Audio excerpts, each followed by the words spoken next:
Shemai Elite Dangerous Chums, Powerplay 2 has had a bit of a buff with regards to merits and gaining that all-important reputation for Powerplay to unleash your modules and all that. So one of the main aspects are going to be bounty hunting, that's what this video is mainly about.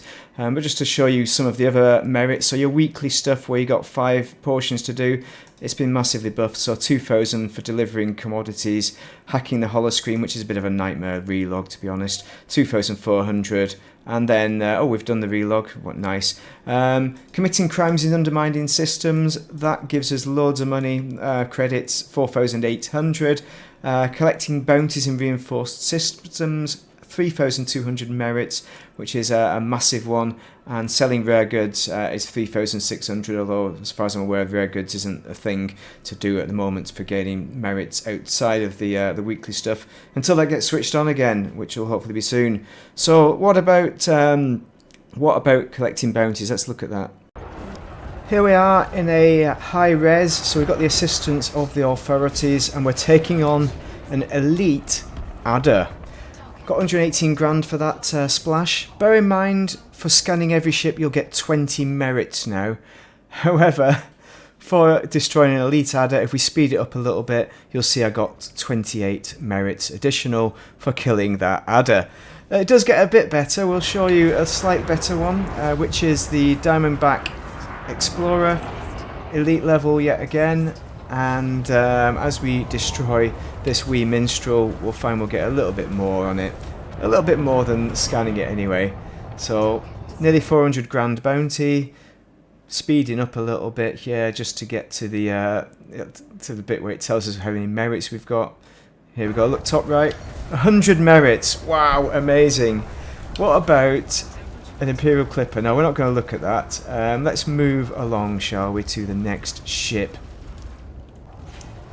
The next ship is a Fer-de Lance, a deadly one. We did get some elite ones as well, but I'll show you that one at the end. So, Fer-de Lance, a tricky little beast to get to destroy, using the Python Mark II on this one to make it a bit easier. There's an argument which one's the best one, the Python Mark II or the Fer-de Lance for PvP. Someone argues the Fer-de Lance is not better. 900 grand we got for that one, as you'd expect, going up the scales and speeding things up a bit. We got 20 merits, that was a scan, but 230 merits, 32 merits for the Fer-de Lance. Moving up to the Anaconda Deadly. I did do an elite as well, but it didn't seem to record that one. But this is pretty decent score for smashing this out. So you'll see how while we're taking on 1v1, it's decent. I can smash them easily, but you can see in a wing these things would be a lot easier, or with a bit of police support. 2%, I thought I'd killed him there because I destroyed the power plant. 1.6 million bounty, so getting the best of all. If we fast forward to the point where it eventually tells us the merits, it'll come out with about 400, I think.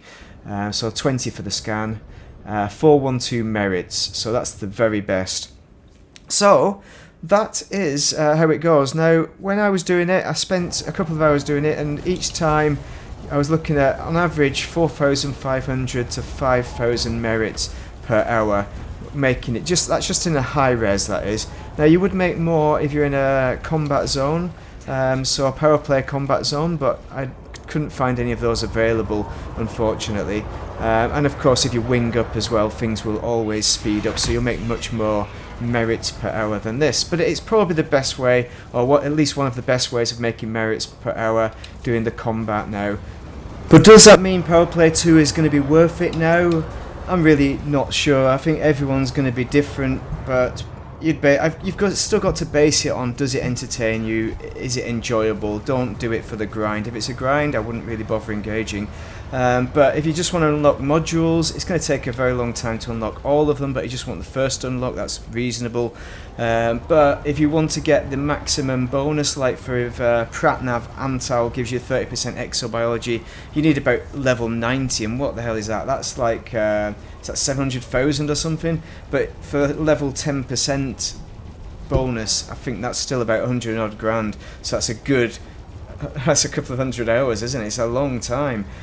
So you've got to be committed to your power for a long period of time. So if that's you, then yeah, by all means engage. But there's also negatives to being donated, committed to a power. So, got any comments, drop them down below. Any tips that you can add, then that would be great. But thank you very much for watching. I hope you have a great day.